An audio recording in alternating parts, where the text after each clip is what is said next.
Willem is back for NBS 29. Today, we go through the Iliad and talk about a few things that Willem has been thinking about relating the Iliad to his daily life. So, we go through some things like human nature being consistent throughout time, the effect of sportsmanship on violence and how that relates to modern day violence and sports. And we talk about how you can grow your beliefs by learning in areas that challenge them, along with several other things. So I hope you enjoy. And if you want to support the podcast, either share it with somebody who you think might like it or give me some feedback. So without further ado, here's Willem Nielsen. All right, Willem, welcome back. Number 3. That's good. All right, today. So we were talking earlier this week, and you said, hey, I want to talk about the Iliad, but I haven't figured out how to apply it yet. hmm So hopefully you've had a chance to think about that a little bit. hmm Um, we both got our copies. Let's Yes, go. sir. Yes, sir. All right, so talk to me. What are you noticing? What stands out to you about the Iliad? So, um, the first, obviously, the first thing that jumps out at me is just the human. I feel like Homer gets the human nature really well. Like he Okay. captures it well. And it's also like the the similarity between back then and now is striking to me. Mm-hmm. So, like, for example, like when Achilles gets Agamemnon takes Achilles' prize from the war, Mm-hmm. and it's so petty what he does. He like basically says, "I'm gonna let you guys lose the war. I'm not even gonna fight because this guy took my prize." Mm-hmm. So that was one thing. It's just like the continuity of human Mm-hmm. nature. Yeah, for sure.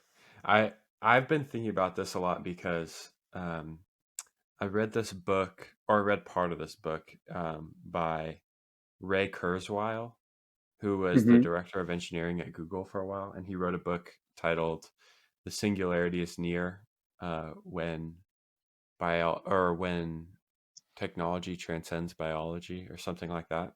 hmm And he's kind of outlining this picture of um, evolution and um, technological improvement that it results in humans essentially becoming like godlike. hmm Um, and I think it's an interesting argument because if you look at exponential growth in the last, like, you know, 20, 50 years, it's like the hmm technological improvements have been astounding. But then hmm you read a book like Iliad and you're like, how much has actually changed? hmm Uh, we're still doing the same things, just with in a different context. hmm For sure. Um, yeah, it's just like, I guess, what else was I gonna say?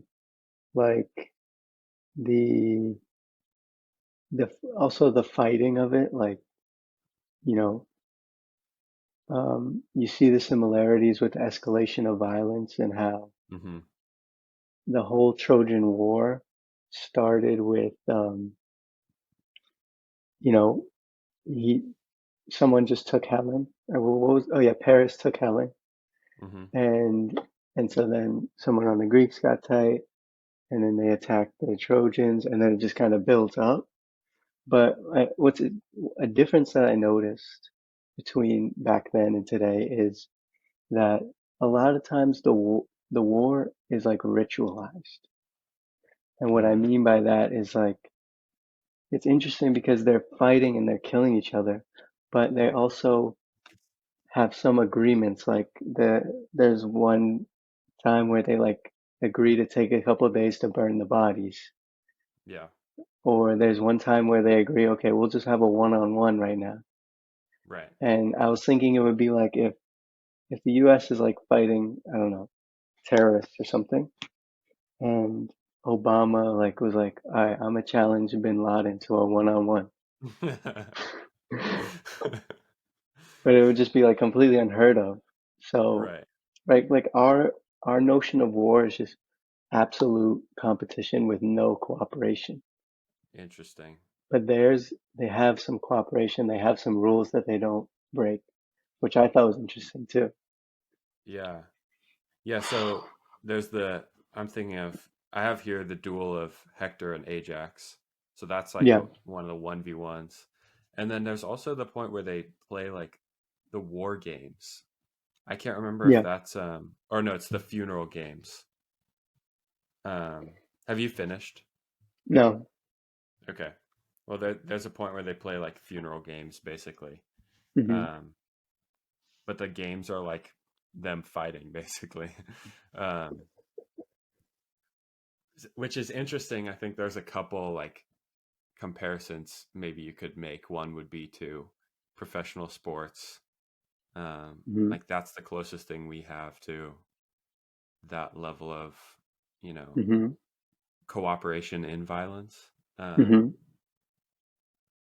Yeah. Do you think that there's something like important about understanding that? I feel like it, I mean, so I heard the thing about ritualize. So I read the Iliad and then I heard the thing about how the past people ritualized war. And I kind of connected the dots because I did notice how like they would have some agreements, you know? Hmm. And then I heard the thing in a listening to a Gerard podcast about Hmm. how in the past we had rules around war that limited the violence. So, there's cases where in like I think it was like the 18th century or something where the officers they go home during certain seasons of the war. Hmm. So it's almost like an NBA season kind of Yeah, like you yeah. fight during a certain season and then everyone takes a break. Yeah, So it's just kind of crazy how like they're killing each other but they're agreeing on things. And right, so the idea is that now we kind of don't have that anymore, which it hurts us because it doesn't allow for us to limit violence, you know? interesting. Yeah, I'm even thinking of like David and Goliath. Basically like, Hmm. you know, they each side sends out their guy and they're like, all right, 1v1, whoever Hmm. wins takes it all. Like imagine if, yeah, that's just, I can't imagine that.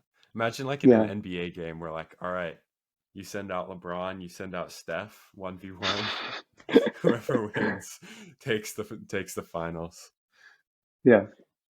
Yeah, it's so crazy that they do that. So So go ahead. your point about controlled violence limiting the rest of Hmm. violence, and that's you know, that's Gerard, thoroughly Gerard. um Hmm. how how would one put that in place, because it's hard to say like, oh, we should go to war more often. um does that Hmm. question make sense? Yeah, like you're saying, like how would we get to the point where we start having these rituals in war? Mm-hmm. Yeah, I have no idea. I mean, I feel like I guess how did it I don't know, but how did it happen in the past? Like Hmm. how do they get to the point where they have these rules? I feel like it's kind of like a thing where there there was a lot of war, like there was a lot of little violence in the past. Mm-hmm. So you kind of over time you naturally develop rules that um benefit both sides kind of. So it's like you're gonna fight, it's inevitable, but the societies where they find rules to limit it will do Mm-hmm. better. So Yeah. it's kind of like Darwinian in Yeah. that way, you know? Yeah, that's interesting. And it makes me think of Taleb as well, where like the yeah, I'm thinking of like, oh, when you have a bunch of or maybe I guess this is more Gerard, but when you have a bunch of little violence, it actually contains the bigger violence. But then when there's like a period of silence, it's like Hmm. that. It could mean that there's something bigger brewing. Um, Hmm. but Right. I think that is Gerard. For sure. That's also like the turkey problem of Taleb, Right. You're where right. it's like the turkey, um, every day before Thanksgiving, he thinks he's safer and safer because there's more and more peace, Yep.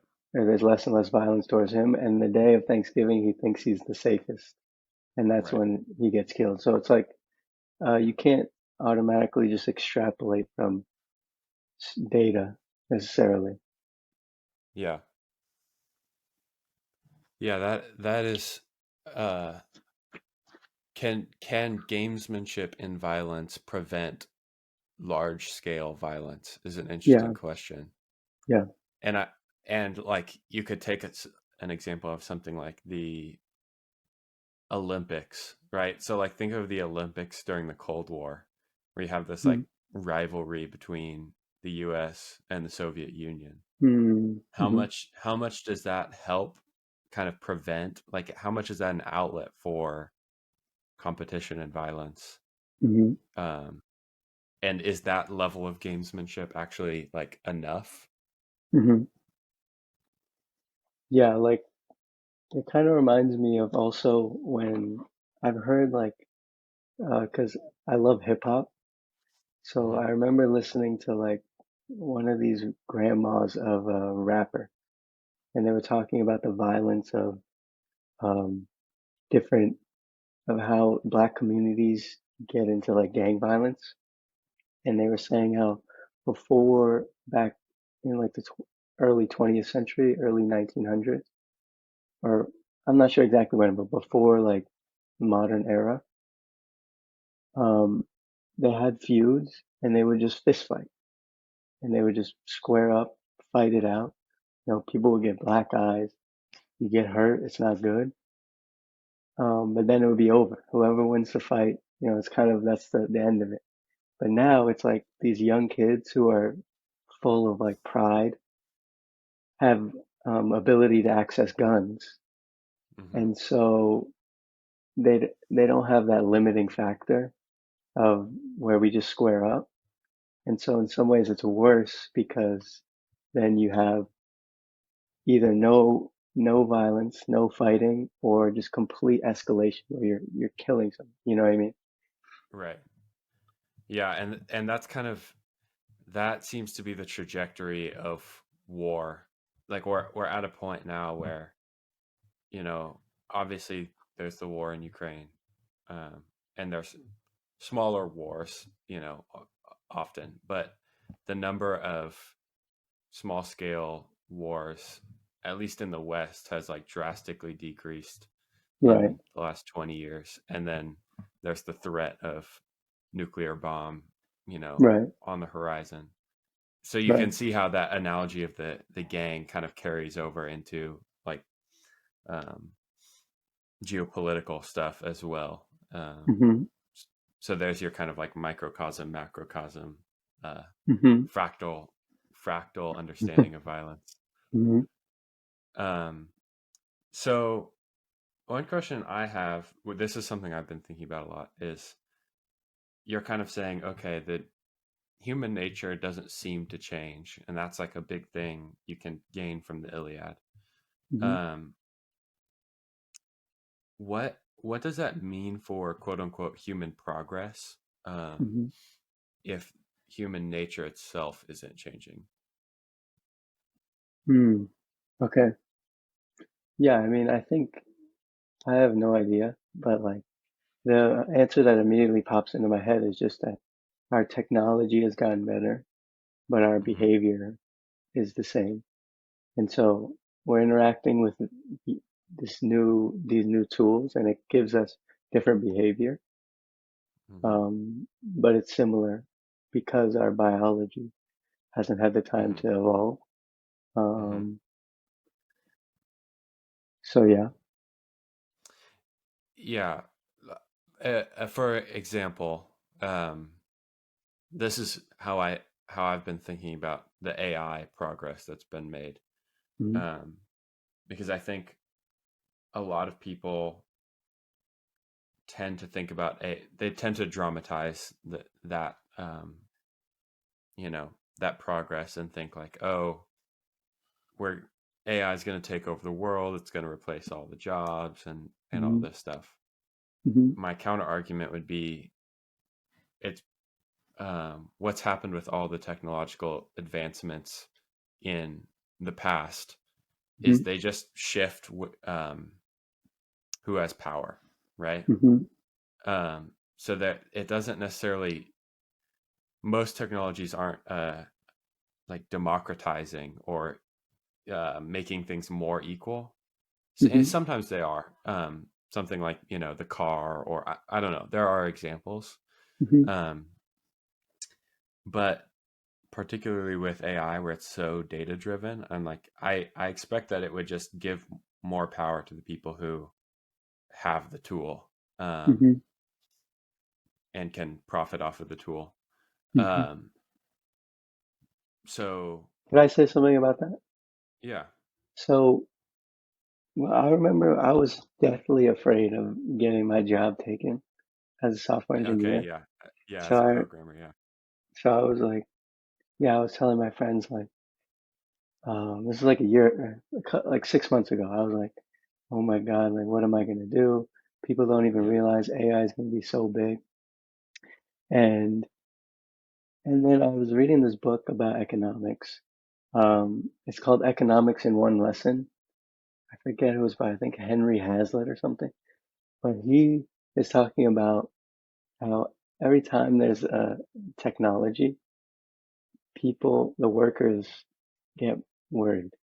Literally every new technology. So like he Hmm. gave this example of in the factories where the it was like something about spinning yarn, and they were talking about, oh, there's this new tool that like sews the yarn for us and we don't have to do it by hand. And all the workers who were experts in sewing yarn were like, um, oh my God, my job's gone and I'm never going to get another job again. But it turns out, so there was this whole protest, and the word, have you ever heard of a Luddite? Yeah. So a Luddite comes from those people, I think. Okay. And So that's they basically were somebody the who's, original and that's anti-tech. just somebody who's, okay, yeah, resistant to technological advancement. Yeah. And so, um, what was I saying? So yeah, so they got their jobs taken, but now it's obvious to us that it was fine because the world you get more efficient and there's other jobs that come around. There's always jobs that you never even think could, like, do you think the person spinning yarn was like, it's okay, I'm going to be a software engineer? No, they didn't Yeah. even know what a software engineer was. So as you get more efficient, there tends to be new jobs that come in. And um, overall, replacing jobs has been good. And and humans get fooled by it every single time. They think, oh my God, Yeah. my job's going to get taken. And then it ends up being better for everyone. Yeah. Which, again, really connects to the black swan idea of like, you can't know what you don't know. So, like, there's no Hmm. way for you to predict something on the other side of, you know, an event that really shifts the climate. Hmm. Um, so it's like understandable why people would get, scared, but then at the same Right. time, it's like it's just uh, an ignorance. It's not necessarily like a reasonable fear. But Um, also, it's like, it is it is bad for some people. Like I don't want to make it seem like it's all good. Like those people probably had to their lives got worse for a little bit. And mhm. eventually the society adjusted and recovered, you know. So um if someone takes if the AI takes my job, I can't be a programmer or whatever, Hmm. then I know that society will be more efficient. And so I'll probably be able to find some other job. Yeah. And maybe I lose money, but it's okay because I'm okay as long as society keeps getting better and better, you know? As That's long not as it's really a what net, I'm afraid of. right. So you're saying as long as it's a net gain for society. Uh, what like how are you envisioning net gain to society? Is it like increased standard of living or like what are you picturing? Yeah, so like yeah, just like general metrics like that, it does get better. So Okay. I'm not afraid. Basically, what I'm trying to say is I'm not afraid of AI taking my job, Yeah. but I'm afraid of technology in that it it causes new things to happen that we can't anticipate and that Right. could affect future people negatively. So, like for example, coal mining was fantastic for people when they first invented it, right? It's like, oh my God, we have a more efficient way to heat up our houses. Okay. But what they didn't realize is it has a long-term effect. So I'm Right. much more worried about the long-term effect than losing the short-term jobs, right? So that's what I think about it. Right. Okay. Um okay, cool. I still want to push into um and maybe this connects to your view of um what was it? Effective Altruism. altruism. Yeah. So the goal is like a net positive for society. Even with you're saying with technology, you take the small hit in favor of a greater long-term effect on the whole of society. So between the view on technology and also the effective altruism, Hmm. what are you what are you expecting as a gain? Like is it like oh more people live longer? Is it more people say that they're happier? Like what are those metrics that you would be looking for? Um, the way I think about it is like, yeah, just people don't die, kind of. Hmm. I don't know. Okay. Um, right. Yeah. Because in my mind, I'm thinking like, okay, maybe it is a net positive in some metrics, but then you still have the problem of unchanging human nature. Hmm. So maybe like the standard of living in World War II was higher than it was uh, in Hmm. World War One, but then you have the use of the nuclear bomb Hmm. and killing millions of people. Hmm. So, you know, with every new technological advancement, Hmm. um, there come new problems as well. Uh, Right. Okay, I so the see what question you're is, saying. can you outpace the problems? Right. Yeah, so this is something I'm deeply conflicted about. Okay, because Okay. for the longest time I was like, okay, pro tech, we just need we need look how much good technology has done. You know, it cured disease, it our we live longer now, et cetera, et cetera. But um but then I changed my mind because Hmm. I realized, okay, technology, so basically our lives are all better right now than the hunter gatherers, pretty much. Hmm. Okay. Hmm. Um, but the hunter gatherers didn't have a chance to blow themselves up all at once, Right. which is a Right. serious problem because, okay, the hunter gatherers, let's say there's 1,000 tribes. The chances that all 1,000 die at once is so small because they have no connection to each other, Yeah. right? It They're would take individual it would take parts, an external event, like a global event. right? Uh, yeah. And even if it was like a hurricane, I mean, we survived an ice age. Like, even Hmm. if it was like a huge hurricane that hit the Americas, you know, the Hmm. people in Europe are fine. You know what I mean?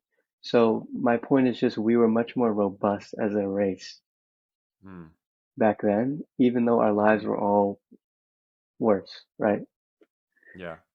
So that's why I'm deeply conflicted because it's like there's such huge benefits and such huge trade-offs that I just don't know what to think. Yeah. Yeah, that's interesting. Yeah, when you're thinking of like the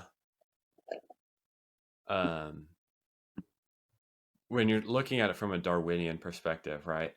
The You say, okay, the hunter gatherers were more capable of surviving in their environment as kind of individual groups. So if you take like Hmm. five hunter gatherers and then you take like me, you, we take Mattia, we take Tate, like Uh, we're screwed. We're screwed if we're like just trying to kind of survive off the land.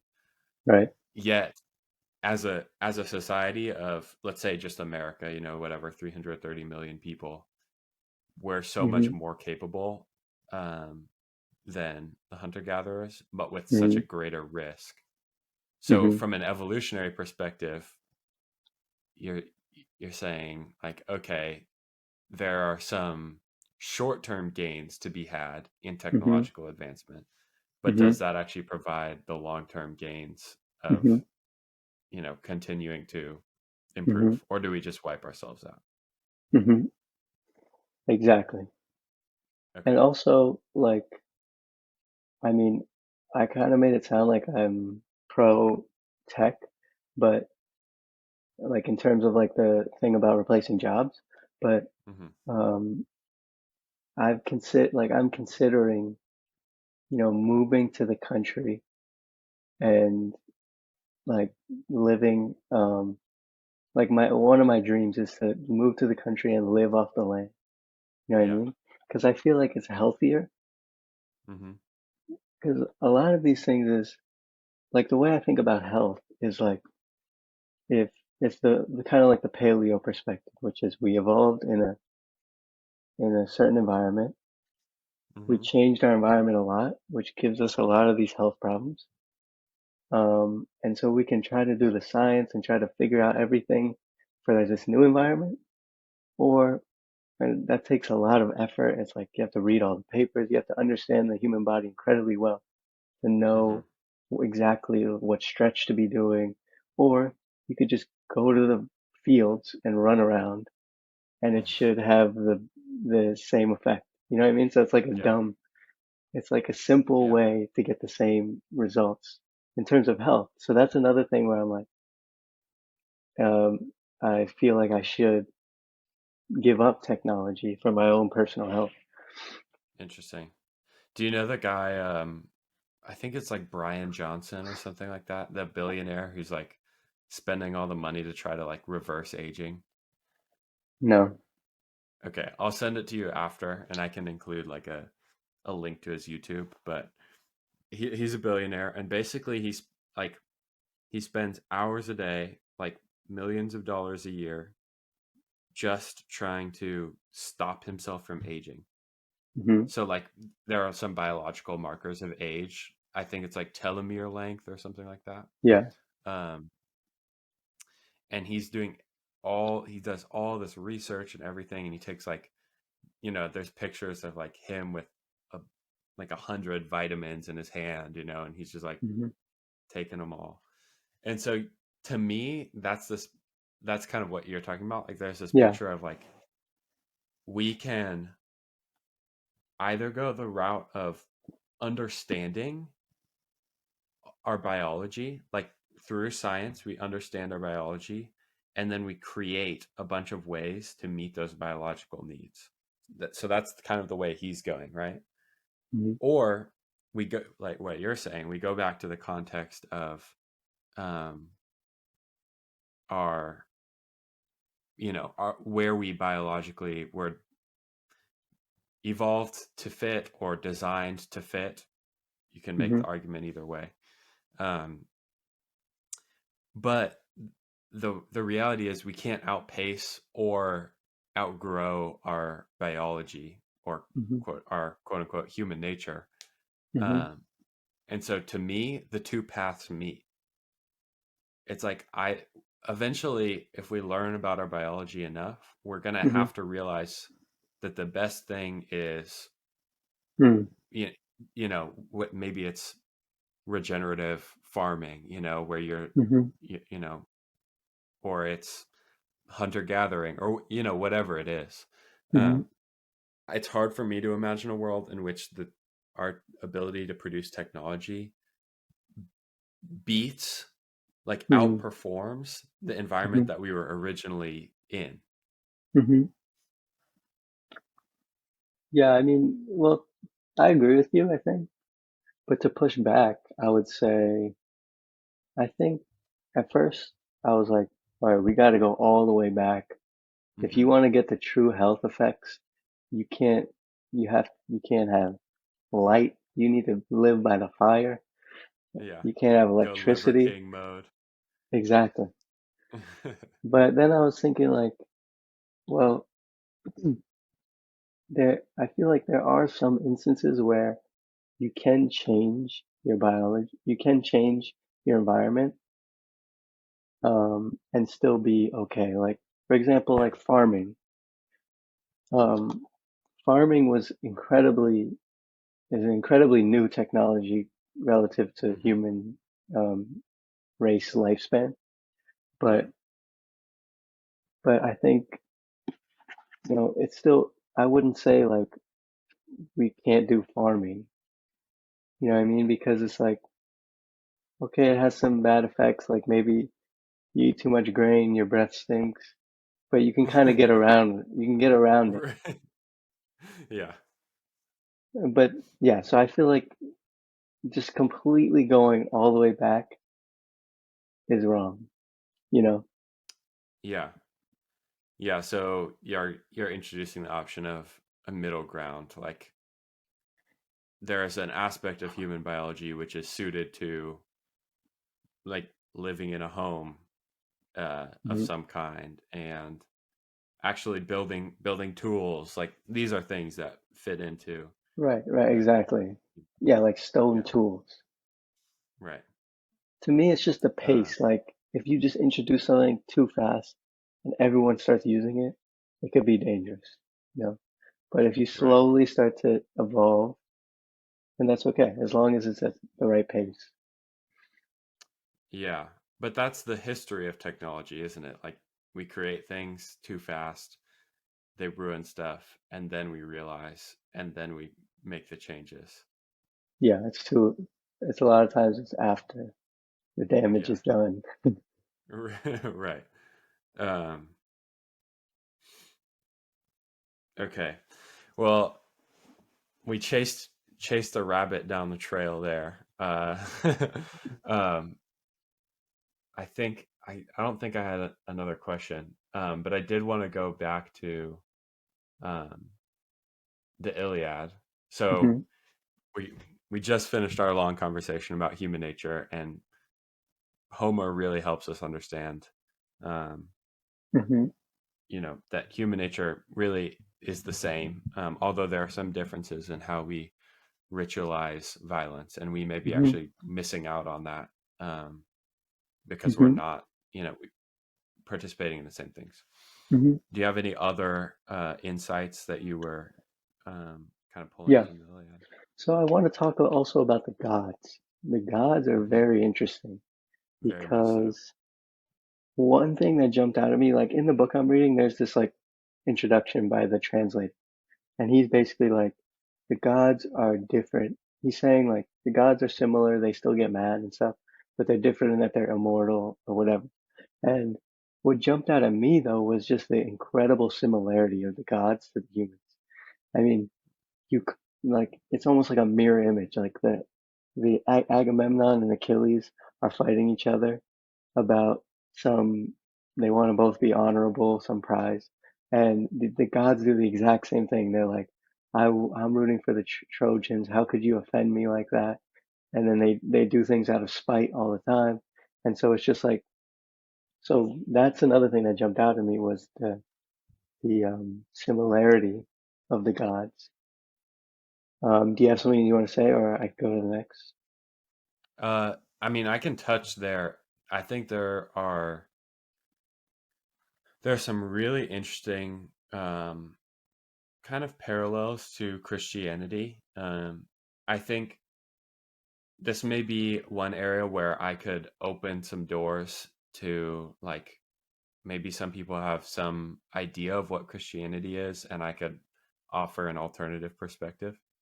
Um, so, like, if you're thinking about Christianity, what's like one of the main um, ideas that you think of, Hmm. like, oh, this is Christianity, especially in contrast to, something like the Iliad. Yeah, so I think like I'll just say pre-Gerard, kind of like just based on my what I picked up from popular culture is that Hmm. Christianity is traditional. It's um, love thy neighbor, Hmm. and there's the bind. I definitely got like you follow the rules, you go to heaven. You don't, you go to hell. That I also And got and that what vibe. about and what about God himself? Like, what Oh yeah. what does Christianity say? So God is super nice. He's loving. He's kind, Okay, yeah, and he's gonna and there's take care one, of you, and you just gotta put your faith in him, and he'll look out for you. yeah, and there's Hmm. one, There's one. Yes, that's.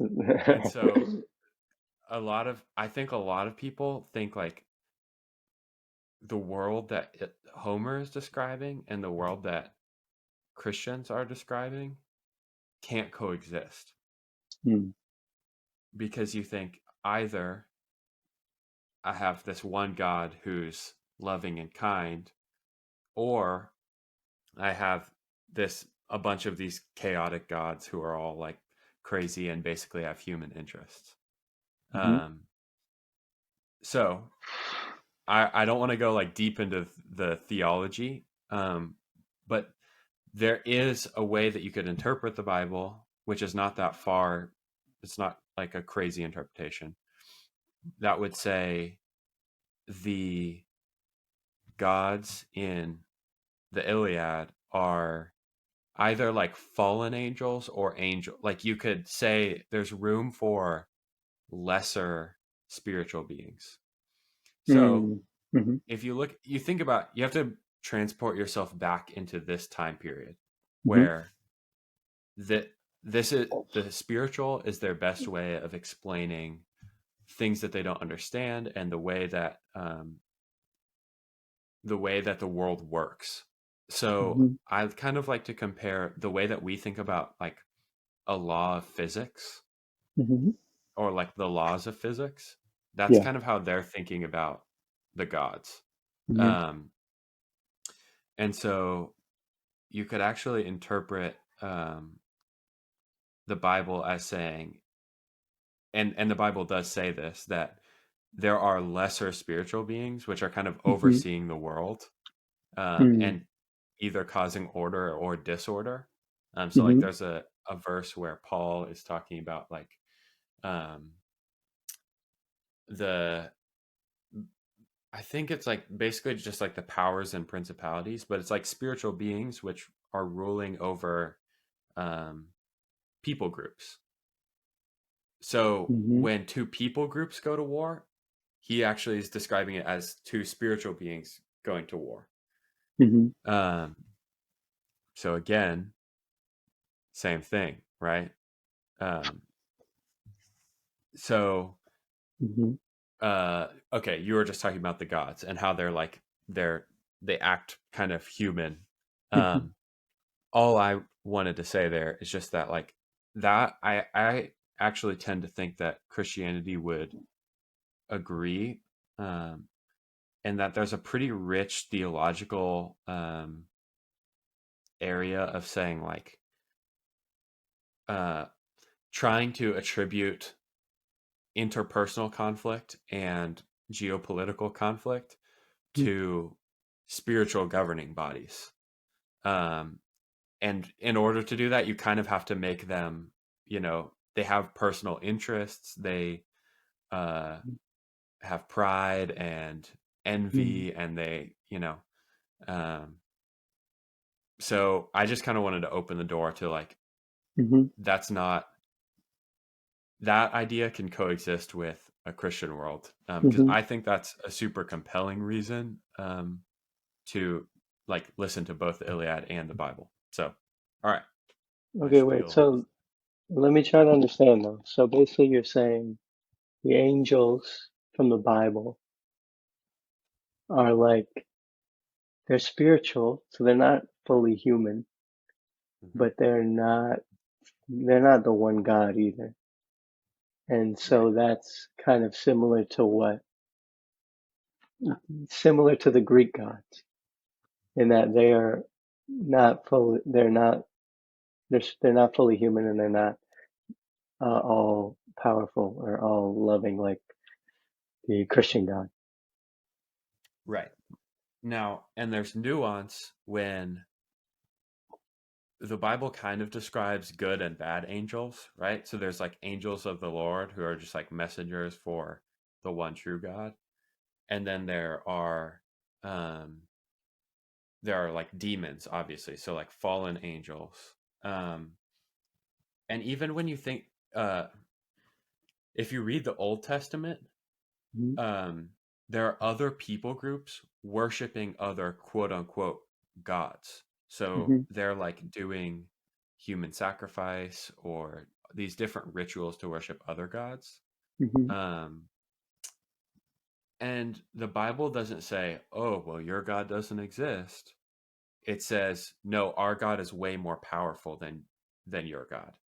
Our God Mm-hmm. is the one true God. You're worshiping a false God. Not Mm-hmm. that your God doesn't exist." Um, Mm-hmm. so the Bible actually leaves room for the quote unquote little g gods uh, like Zeus. You know, it never talks about Zeus, but Mm-hmm. you could imagine a world in which it leaves room for Zeus as a Mm-hmm. real existing spiritual being who may be a okay, side tangent. Did you read or do you know about how much do you know about like the theology of Satan um and kind of like his Little, very backstory? little. Okay. So this is actually in Gerard's book, I See Satan Fall Like Lightning. He has a section Mm-hmm. on Satan. The basic story is Satan was actually one of God's like number one angels. Mm-hmm. Um, but then because of envy, so he was jealous of God for the Mm-hmm. power that he had.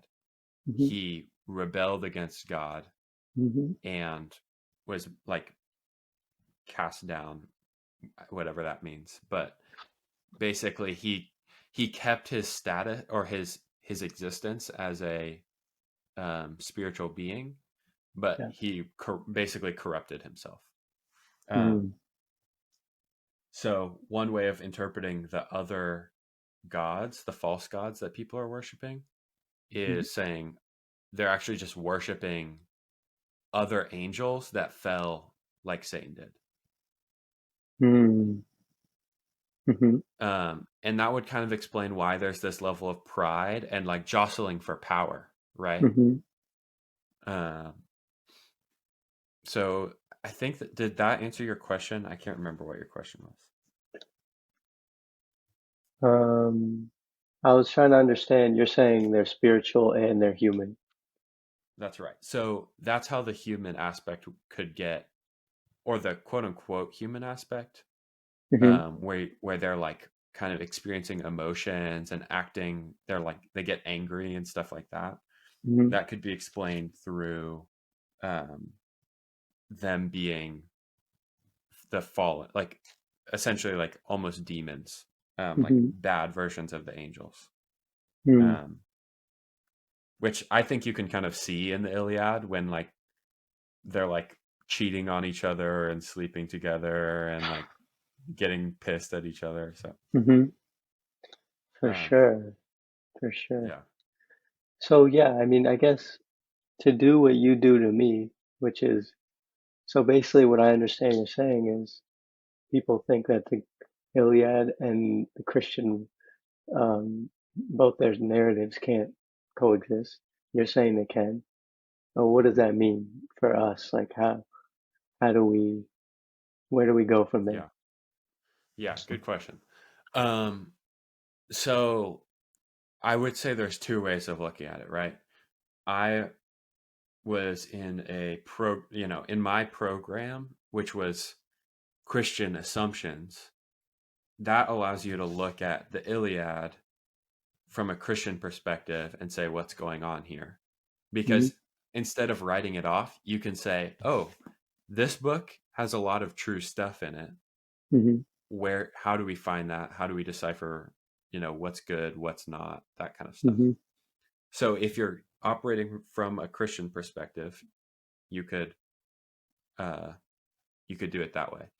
If you're Hmm. operating from an agnostic perspective, Hmm. then I think you can do the same thing, right? You're saying, I'm looking for the truth. Um, and there's something that resonates with me from the Iliad, which is like, oh, these people seem to be swayed by these like forces almost that make them go to battle, right? And that's kind of like what Homer's describing with the gods is like this supernatural, more than human force that draws people to fight and be victorious and stuff like that. That doesn't have to. That can coexist with the idea of one God who represents all things good.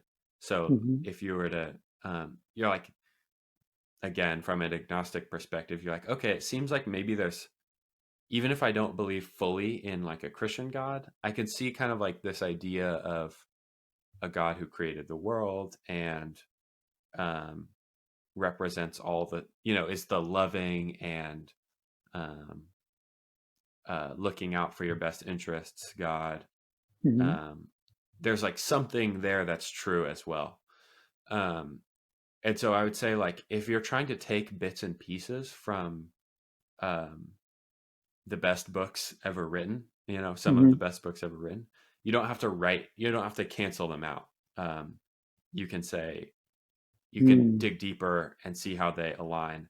And I Hmm. would actually argue, remember in our first conversation about Gerard, and he was saying everyone was looking for the differences between the classical books, but Yeah. you can also look for the similarities. Hmm. This would be an example of like what people would assume to be a difference, but is Right. actually, you could dig deeper and find a similarity there. And the Hmm. similarities may actually point more to the truth than the Hmm. differences do. Hmm. Yeah. Um, that makes a lot of sense. So it's like you kind of, from a Christian perspective, it opens up your world to new ideas. And from an agnostic perspective, it allows you to connect Mm, things that were previously, contrasted. right. But Yeah.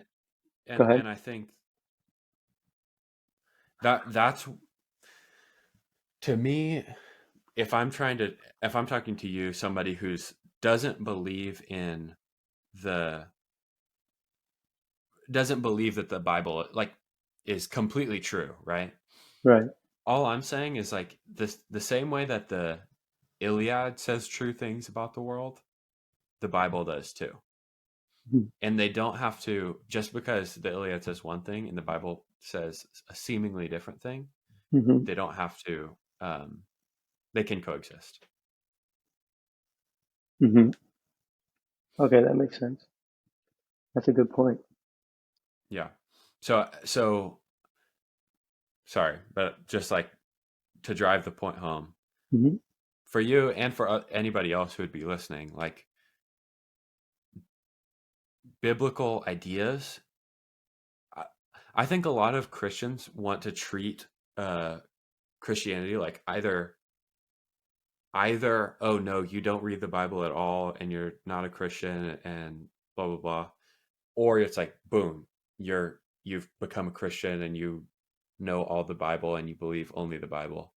Hmm. And I would like to open up that spectrum just a little bit to say, no, there's some space to say, to treat the Bible as a great book because it is one, And there's truth to be found Mm. whether you believe the whole story or not.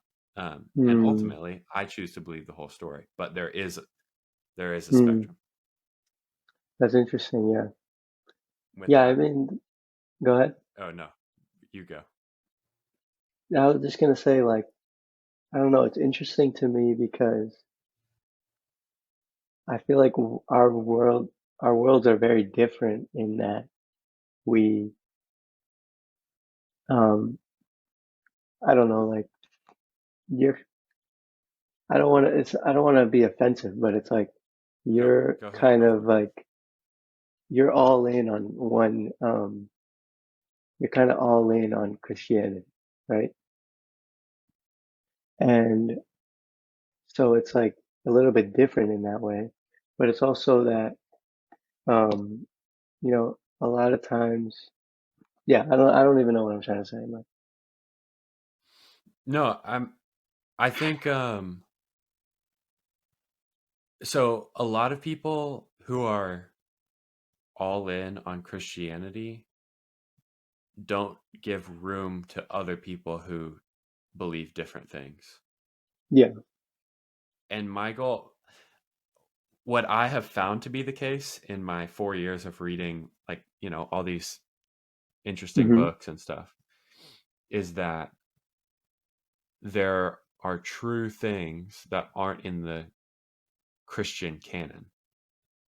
Mm. And my goal is not to say, oh, those things are actually like lies or deceit. It's like, no, if I believe that God is who he says he is, then anything that's true should Hmm. align with what I believe.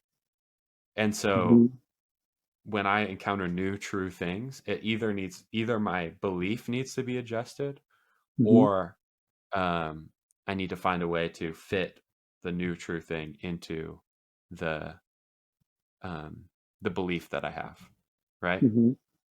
So while I am bought into this belief, it's not that different from what you believe about the world, Hmm. which is, it's a different set of beliefs, but you're doing the Hmm. same thing. You're getting new information and then either incorporating it into what you believe or Hmm. changing what you believe. Right. Um, That's exactly what I was trying to say is like, how do you, because you obviously encounter all these ideas that, at least at first glance, go against some of the Christian values, And right. so it's like, and I feel like the reason I was saying it was similar is because I have certain beliefs that I find like so true that I just, um, whenever I get whenever someone tells me, whenever I read a book that disagrees with it, I almost get angry. I get offended, you know? Hmm. Um, so I was just saying like how it's like, how I was wondering how you navigate those new ideas and like, Yeah. yeah, how you are able, because like when I read a book that I don't agree with, I just close it. I'm done. I want Uh-huh. to read things I agree with kind of in some way. Yeah. Yeah. Go ahead.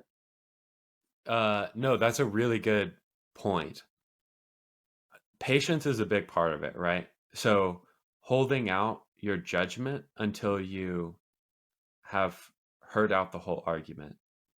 Yeah. So I wouldn't, which I know you do this, you do a good job at this, but like I wouldn't go to read Taleb and then read the first page and be like, oh, I don't agree with this.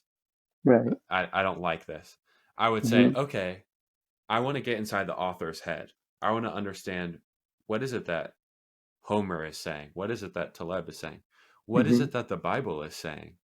Um, and hear that full argument out before I Hmm. say, "Oh, I agree with this or I don't." That Right. was one of the most annoying things about the Tory program, this Great Books program, is when Hmm. you come into like a Nietzsche session, right? Hmm. So Nietzsche, who's like actively saying Christianity is a bad thing, Hmm. so many people come into that session and they're like, "Oh, well, Nietzsche's wrong, so this that we shouldn't listen to this part." Hmm. But to me, I'm like, isn't that the exact part that you do want to pay attention to, you know? Yeah. Yeah. And that's very much like Taleb's idea of the anti-library. It's Right. like That's exactly what I was gonna say. Yeah. the most valuable information is the information you don't have yet. Yeah. Um, and so I think what eventually happened personally, you're asking like, how do you encounter this new information and not get flustered by it, right? Hmm. The Eventually what happened to me is that I realized that I thought my knowledge was this big, Hmm. and there was like just another circle like just outside of it.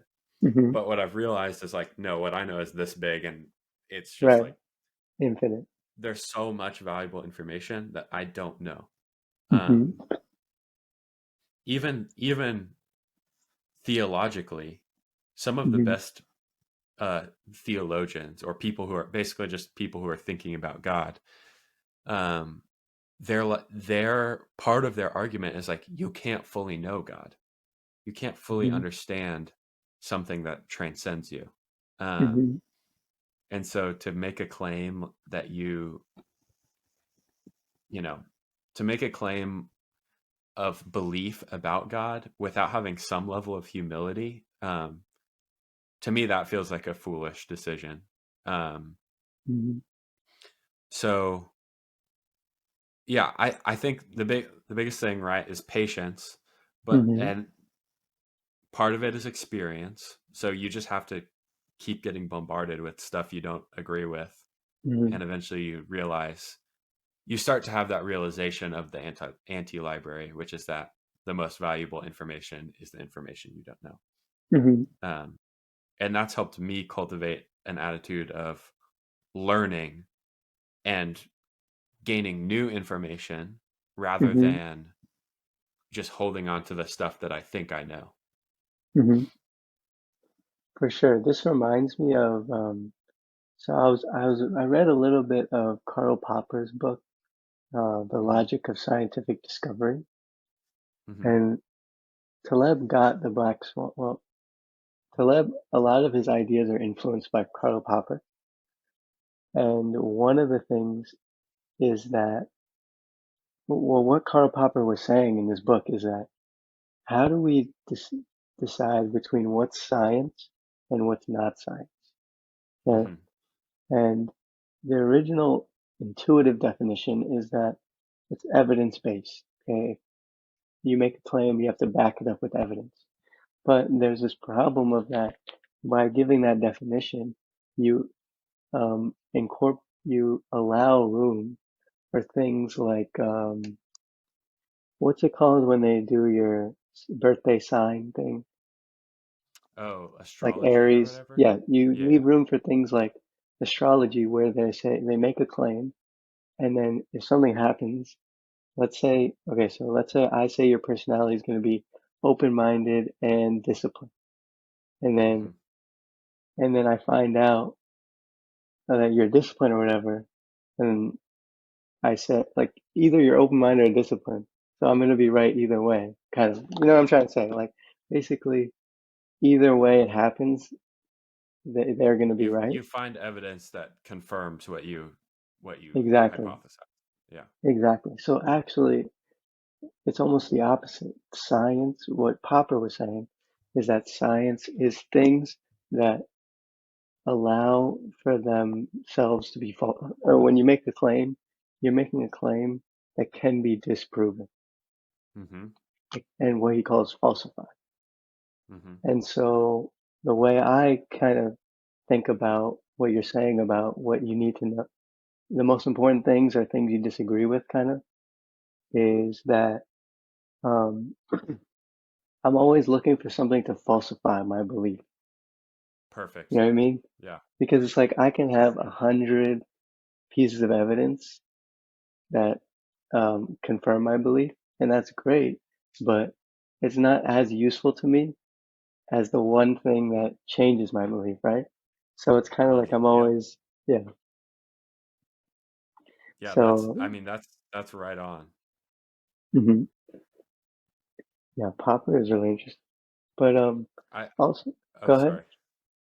No, I'm sorry. I kept cutting you off. But essentially I think that's perfect. Like, and that's the only way you can grow, right? Is if you Hmm. expose yourself to the areas where you could be wrong. Hmm. If you only build up in the areas where you already think you're right, Hmm. you're not you're not yeah, you're not growing. Yeah, and it's such a obvious, simple idea, but in practice, I find it's very hard to follow because um, it's like almost like the way I think about it is our search algorithm for new information is is search is like searching for things that we already know, kind of.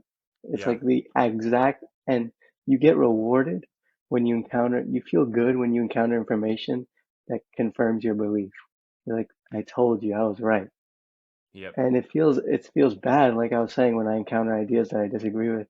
It stresses me out when I find something that that proves me wrong at first. But then it's rewarding because then it's like you're learning, you know? Hmm. And the reward of having your belief changed to become something more accurate is actually greater than the reward of Right. just finding something that agrees with you. Yeah. It's like a Um, short term versus a long term. yeah. And I also think you hear people talking often now about the danger of the social media algorithms and how hear you hear only the things that are catered to what you already believe. Hmm. Um, and I can't help but think like, what would a social media algorithm look like the anti-library algorithm, Hmm. that only shows you the things that you're the least familiar and exposed to. Hmm. That's an interesting idea. Hmm. Yeah, that would be awesome. We should make an app Yeah. that has Could you social media, but the opposite. Oh, Dang, how that's do you interesting. even do that? We should brainstorm that a little bit, see if that's even possible. Yeah. Uh I mean, it okay. seems like We're it's possible because you would just do a negative to whatever value they're associating okay. to Yeah, you're the programmer. the. um okay. Since we've been talking a long time, Mhm. uh give me one more insight from the Iliad. Okay. Or how many more do you have? Um,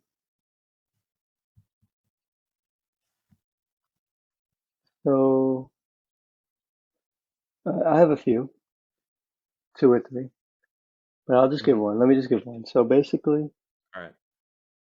um, I don't know which one to talk about, but I'll just say, okay, so there's a few things. One is I like to pay attention to the technology that they're using. It's Hmm. just kind of interesting to me to see, get into their world. What was their world like? Um, and it, it's interesting because the warrior, like in terms of what skills are valuable then, they're still valuable too. So the obvious one is the warrior, kind of the fighter, and we still have to some extent those type of people. They're different. They use guns and like bodyguards and stuff like that. So I was Hmm. thinking about, oh, okay, so that's still kind of valuable. It's crazy how long being able to fight has been useful. Yeah. And then I was thinking about there's a scene where I think it might have been the Ajax one on one, maybe not though, but some guy gets shot or gets hit with a spear and it goes through all seven layers. I like how they describe like every seven layer and then Yeah. God stops it on the last level. They always do that thing. But um, in this case, he got hit with it, but it wasn't deadly. And then boom, the medic rushes in. And I was like, whoa, the doctors are still so important back then. Hmm. Um, and being able to treat wounds like that. So I was like, whoa, maybe I should be a doctor because that's going to be like always been valuable. I don't Yeah. know. It's kind of not that cool, but No, no. Hey, I think that is interesting. And I do think there is some uh what was the principle with the plays about like how long something Lindy lasts? effect. Right. So I think you could make an argument there with professions that there's a Lindy effect, that Right. there are some key roles in society which have never changed and will always be safe because you know, they're never Hmm. going to change basically. Hmm. The medic, probably the general, Hmm. the leader of war, um, the political leader, that you could Hmm. imagine more, but I think that probably applies there too. Yeah. Also, like Agamemnon, a lot of the leaders, they talk about how they're well spoken and they give good speeches. Mhm. And so I was like, oh, that's another one where public speaking is actually still important. Being able to Yeah. convince people of something, you know, Yeah. that was another skill I Yeah. noticed. Definitely. That's been a skill that has kind of driven me a little bit. And part of the reason for the podcast is honestly for me to get better at communicating. Even Hmm. there are so many other reasons why I do it too, but I'm like at the Hmm. very least I'm learning how to do that well, speak well. Hmm. Um, because while that's not a quantifiable skill really, Hmm. it is still an extremely important one. Hmm. Yeah, I mean, if you look at like when I go on LinkedIn, I try to apply to jobs. They're like 2 years of experience or whatever, and they're like you need to know Python. But under every single job is communicate effectively, writes well, because every job you need to do that. So that's like an incredibly um, robust skill when you think about like Hmm. how many jobs it could help you with. So that's Yeah.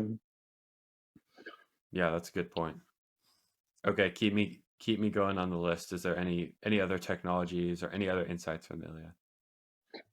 so another thing I noticed was it was like you were saying about before about how God is like their physics, and Hmm.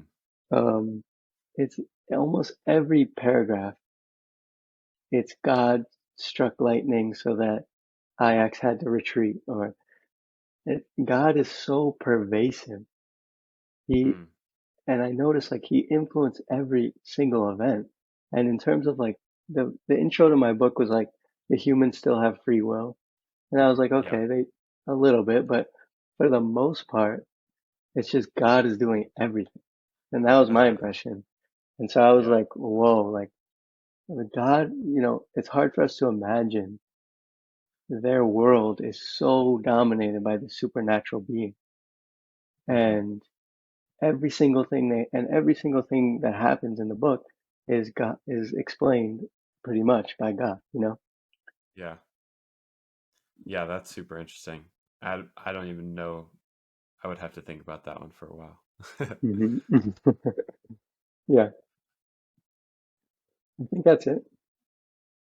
All right, cool.